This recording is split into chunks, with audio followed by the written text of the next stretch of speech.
Chapter 36. The Discovery of a Lifetime. The island we'd reached was even more miserable than it had looked from afar. A jagged rock ringed by a thin strip of sandy beach covered with reeking seaweed. If the season hadn't been on our side, we wouldn't have lasted the night.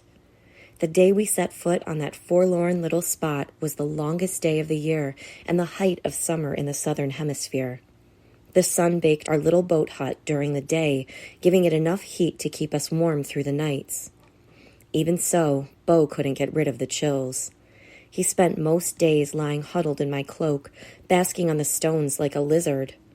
The island's rocks were made of thin black layers pressed together like flaky pastry. Without much effort, we could shear whole chunks of it off with our fingers. Depressions in the rocks had collected rainwater from the storm, and we slurped up the water with our mouths like dogs. I spent hours each day combing the shoreline for purple clams the size of a lotus seed. Hundreds burbled out of the sand wherever the waves washed back to sea. But they were so tiny that by the time we'd shelled and eaten them, we were even hungrier than before we started. More debris from the Prosperity floated ashore.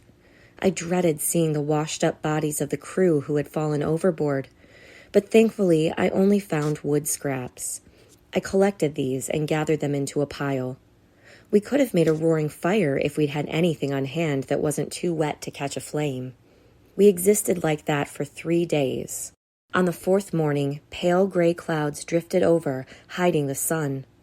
Beau stayed inside the boat, out of the wind.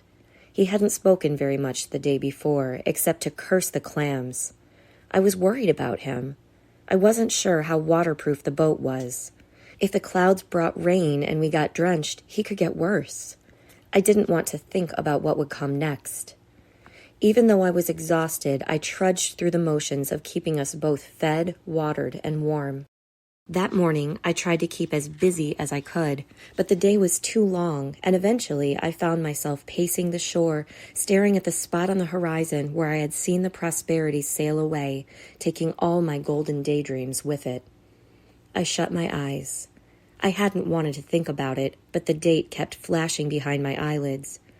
It was the day before my 13th birthday. I'd had some pretty miserable birthdays in my past, but nothing came close to this. I sank to my knees and sat back on my heels. My whole body was chilled and numb, but my thoughts roiled like a pot of boiling water. What had I done? Sailors had died because of the course I set. I had gotten us stranded on an island that would slowly starve us.